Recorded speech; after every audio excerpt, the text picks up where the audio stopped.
بسم اللہ الرحمن الرحیم۔ آج مغربی دنیا نے سب کو حقوق تو سمجھا دیے ہیں، جسے کہا جاتا ہے رائٹس کی پوری جو بحث ہے کہ ہمارے حقوق کیا، ہر انسان اپنا حق مانگے۔ اسلام کہتا ہے حق بعد میں مانگنا، پہلے ذمہ داری ادا کرو۔ جب میں نے اپنی ذمہ داری ادا کر دی تو پھر مجھے حق مانگنے کا دعویٰ کرنا چاہیے، پھر مجھے حق ہے کہ میں اپنا حق مانگوں۔ لیکن اگر میں نے ذمہ داری پوری نہیں کی تو پھر مجھے حق نہیں کہ میں دوسروں سے توقع رکھوں کہ وہ میرے حقوق کو ادا کریں۔ عزیزان گرامی، ہر انسان یہ سوچے، حتیٰ یہاں تک کہ چوتھے امام علیہ السلام کا ایک پورا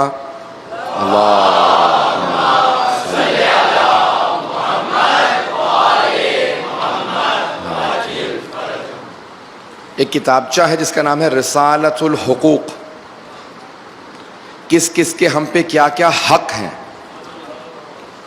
حقوق کی اسلام نے بھی بحث کی ہے، لیکن اسلام یہ کہتا ہے کہ یہ مت کہو کہ میرا کس کس پہ کیا حق ہے، یہ سوچو مجھ پہ کس کس کا کون سا حق ہے۔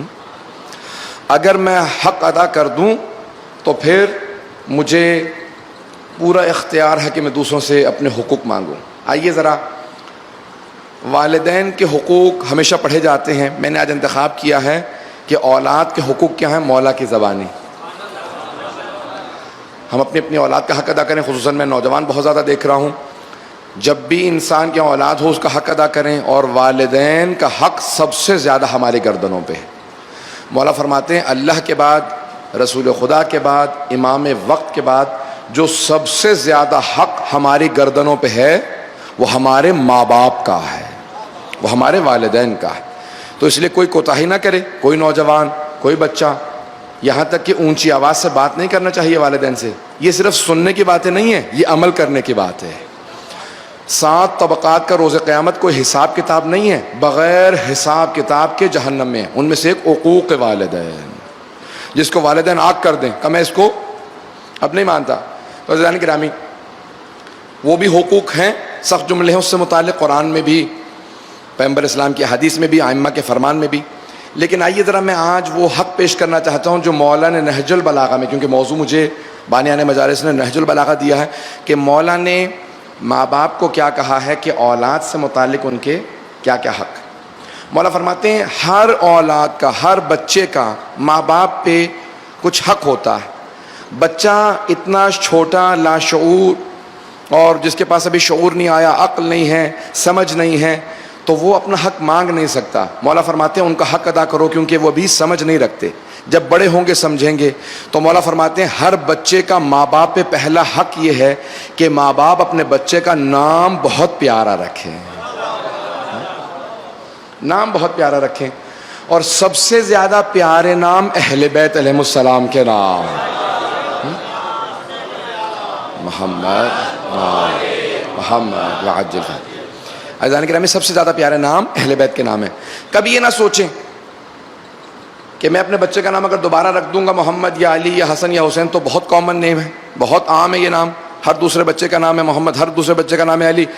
عزیزان گرامی، جب جناب عبد المطلب اپنے پوتے کا نام محمد رکھ رہے تھے نا، تو لوگ کہہ رہے تھے آج تک یہ نام رکھا ہی نہیں گیا، محمود رکھا گیا ہے، حامد رکھا گیا ہے، محمد تو نام رکھا ہی نہیں گیا، یہ آپ نے کیسا نام رکھ دیا؟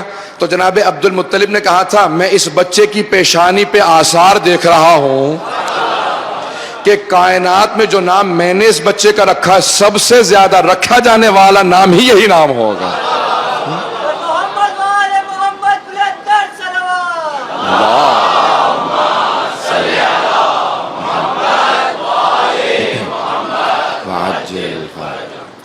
عزیزان گرامی، جناب ختمی مرتبت سے پہلے کسی کا نام محمد نہیں تھا صلی اللہ علیہ وسلم، اور جناب امیر سے پہلے کسی کا نام علی نہیں تھا، باقی نام رکھے گئے۔ البتہ اگر ہم ظاہری دنیا کی بات نہ کریں اور خلقت کی بات کریں تو یہ سب سے پہلے جو اہل بیت کے نام ہیں، تو سب سے پہلے یہی نام رکھے گئے ہیں۔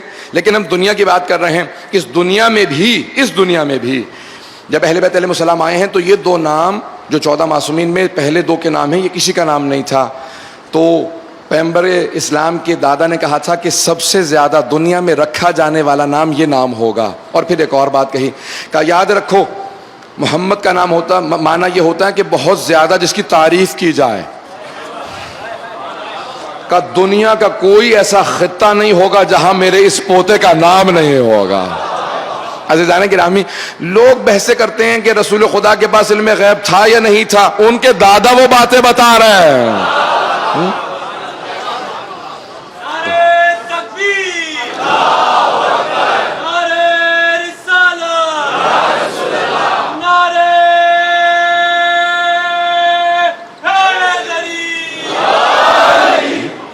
تو عزیزان گرامی، جناب ختم مرتبت کے دادا نے اس پیارے انداز سے نام رکھا، اور جناب ابو طالب نے خود جناب امیر علیہ السلام کا نام رکھا کہ جب اشعار نازل ہوئے جناب جبرائیل کی طرف سے اشتق من علی، کہ اس بچے کا نام علی رکھنا جس کو علی سے مشتق کیا گیا، کہ اس بچے کا نام علی رکھنا. عزیزان گرامی، سب نے اپنے نام رکھے تھے. ماں نے حیدر رکھا تھا، کسی نے زید رکھا تھا، کسی نے اسد رکھا تھا. سب نے جتنے بھی نام رکھے تھے سب کے معنی شیر کے تھے. ذمہ داری سے پیش کر رہا ہوں، جتنے نام رکھے تھے نا سب کے معنی شیر کے تھے. اب شیر کی مختلف حالتیں ہیں عربی زبان میں، اور ہر حالت کا ایک نام ہے. اب مولا فرماتے ہیں اپنے بچوں کا پہلا حق ادا کرنا نام بہت پیارے نام رکھنا. عزیزان گرامی، ایک بات کہتا چلوں، صرف اشارتاً کہہ رہا ہوں اور آگے بڑھ جاؤں گا. یہ عجیب بات ہے کہ جتنے بھی دشمنان اہل بیت تھے نہ صرف ان کے کردار اچھے نہیں تھے، ان کے نام بھی اچھے نہیں تھے. تو لیکن اہل بیت علیہ السلام کے جتنے نام بلند ہیں اتنے کردار بلند ہیں. تو مولا فرماتے ہیں پہلا حق اولاد کا یہ ہے کہ نام بہت پیارا رکھنا. بچہ سمجھ نہیں رکھتا، اسے جو نام دے دو گے وہی رہ جائے گا. آج کل ایک عجیب و غریب وبا چل رہی ہے. سب لوگ آتے ہیں کہتے ہیں مولانا نام ایسا بتائیں جو کسی کا نہ ہو. عجیب و غریب یعنی کیا بتائیں آپ کو؟ اب بہت سے لوگ کہتے ہیں بالکل یونیک ہو، منفرد نام ہو، کسی کا نہ ہو. ایک دوست ہیں مولانا، بزرگ ہیں، بہت بزرگ ہیں، وہ بیٹھے ہوئے تھے. کسی نے کہا مولانا کوئی ایسا نام بتائیں جو کسی کا نام نہ ہو. تو انہوں نے کہا رکھ لو بیٹے کا نام سڑک. جب اسی قسم کا سوچو گے کہ کسی کا نام نہ ہو. عزیزان گرامی، اگر عام ہونے پہ توجہ کیجئے گا، جس جملے کے لیے میں نے ساری رحمت کی ہے، اگر نام کے عام ہونے پہ تعجب ہوتا اہل بیت علیہ السلام کو تو سید الشہداء اپنے ہر بیٹے کا نام علی نہ رکھتے. ہر امام نے اپنے بچے کا نام ضرور رکھا اہل بیت کے نام پہ.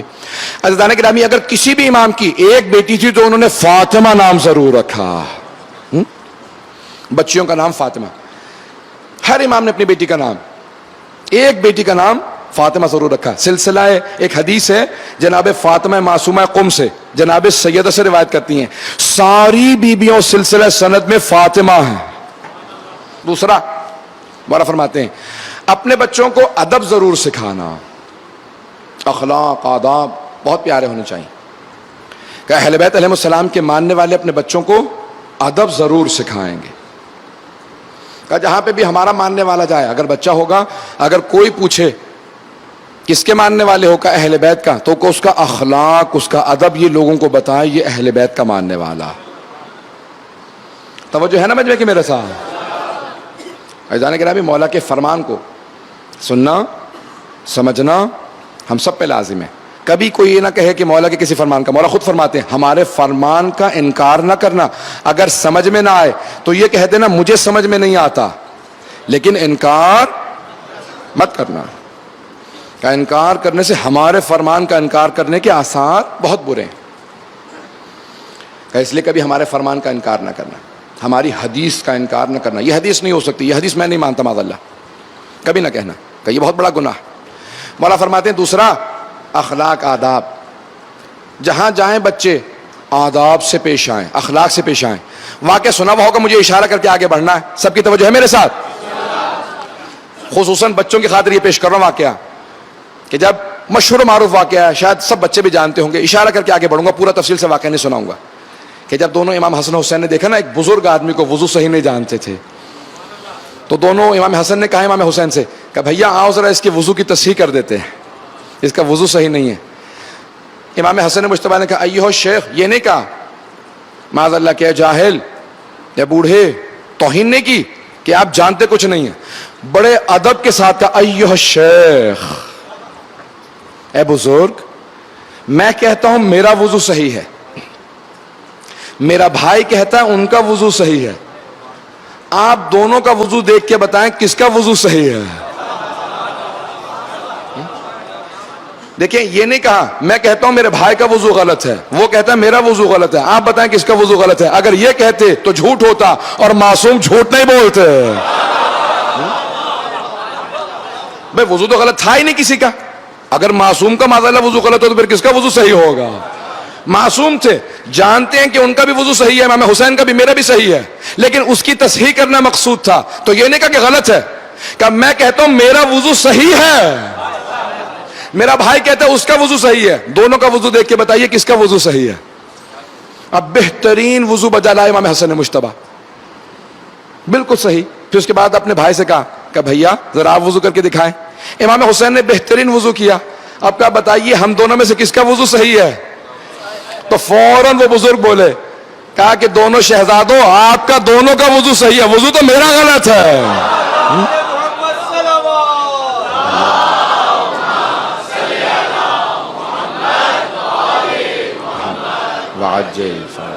توجہ ہے نا دیدانی گرامی، کہ اس پیارے انداز سے مولا فرماتے ہیں کہ ادب اتنا بلند ہو، اخلاق اتنا بلند ہو کہ ہر انسان دیکھ کے مانے کہ یہ اہل بیت کا ماننے والا ہے. اہل بیت علیہ السلام نے ادب پہ بہت تاکید کی ہے. اور تیسرا حق کیا ہے اولاد کا؟ تیسرا حق بھی سننا چاہیں گے دیدانی گرامی؟ مولا فرماتے ہیں یعلمہ القرآن، اولاد کا تیسرا حق یہ ہے کہ اسے قرآن پڑھنا ضرور سکھاؤ. عزیزان گرامی چاہے انسان بوڑھا ہو جائے قرآن ضرور پڑھنا سیکھے. مولا فرماتے ہیں کہ رسول خدا ایک جگہ سے گزر رہے تھے، اور جب گزرنے لگے تو اپنے سارے صحابہ سے کہا رک جاؤ، یہ بچہ بسم اللہ پڑھنا سیکھ رہا ہے. بچہ بہت چھوٹا تھا، تازہ کلام کرنا سیکھ رہا تھا، توتلا تھا، بولنا نہیں جانتا تھا. پیغمبر نے کہا رک جاؤ، سارے صحابہ سے کہا رک جاؤ، یہ بچہ بھی بسم اللہ پڑھنا سیکھ رہا ہے، قرآن پڑھنا سیکھ رہا ہے. تو وہ استاد بار بار دہرا رہا تھا کہ بیٹا کہو بسم اللہ. بچے سے کہا نہیں جا رہا تھا کہ بیٹا کہو بسم اللہ. جیسے مکمل کیا نا بسم اللہ الرحمن الرحیم. پیغمبر نے کہا اب تک اس بچے کا باپ عذاب میں تھا، آج اللہ نے عذاب سے خارج کر دیا. کہ یا رسول خدا کون ہے؟ کہ ایک صحابی کا بیٹا تھا، وہ بہت گنہگار تھے. جب یہ بچہ بہت چھوٹا تھا ان کا انتقال ہو رہا تھا. بیوی سے کہا کہ جب میں دنیا سے چلا جاؤں نا، جب ہمارا بچہ بولنا سیکھے تو سب سے پہلے اسے بسم اللہ پڑھنا سکھانا. میں نے حبیب خدا سے سنا ہے کہ جب بچہ پہلا کلمہ ادا کرے اور اللہ کے نام کو ادا کرے تو اللہ ماں باپ کے سارے گناہ معاف کر دیتا. کہ اب تک اس کا باپ عذاب میں تھا کیونکہ بہت گنہگار تھا مسلمان لیکن بہت گنہگار تھا. کہ جیسے اس بچے نے بسم اللہ پڑھی، اللہ نے فرشتوں سے کہا کہ اس کے باپ کو عذاب سے نکال کے جنت میں ڈال دو. فرشتوں نے کہا پروردگارہ بڑا گنہگار ہے، کہا اس کا یتیم بچہ فرش پہ بیٹھ کے مجھے رحمان و رحیم کہے. کہ میری رحمت کو جلال آتا ہے کہ اس کے باپ پہ عذاب نازل کرو. کہ اتنا معصوم چھوٹا سا بچہ. عزیزان گرامی اہل بیت فرماتے ہیں کہ اپنے بچوں کو قرآن پڑھنا ضرور سکھاؤ. مولا کا فرمان ہے ان یعلمہ القرآن، اپنی اولاد کو قرآن پڑھنا ضرور سکھاؤ. کبھی ایسا نہ ہو کہ کوئی بچہ قرآن پڑھنے سے محروم رہ جائے. اور اگر بڑا ہو جائے سیکھ لے تو ماں باپ کو کوئی ثواب ملے گا اگر خود سیکھے؟ توجہ کیجیے گا گرامی. اگر ایک بچہ جوان ہو جائے، ماں باپ دنیا سے جا چکے ہیں، قرآن پڑھنا سیکھ لے، پیغمبر فرماتے ہیں اللہ اتنا رحمان و رحیم ہے کہ وہ بچہ جو اب بچہ نہیں رہا، بڑا ہو گیا یا بوڑھا ہو گیا اور وہ قرآن پڑھے تو اللہ اس کے ماں باپ کے عذاب میں کمی کر دیتا ہے. وَلَوْ كَانَا كَافِرًا، چاہے وہ کافر ہی کیوں نہ ہو. اللہ اکبر. وَلَوْ كَانَا كَافِرًا، کہ وہ کافر ہی کیوں نہ ہو، عذاب میں کمی آ جائے گی. حبیب خدا فرماتے کہ عذاب میں کمی آ جائے گی اگر بچہ جوان ہو کے بھی قرآن پڑھنا سیکھ لے. مولا فرماتے ہیں اپنی اولاد کو یہ 3 آداب ضرور دینا.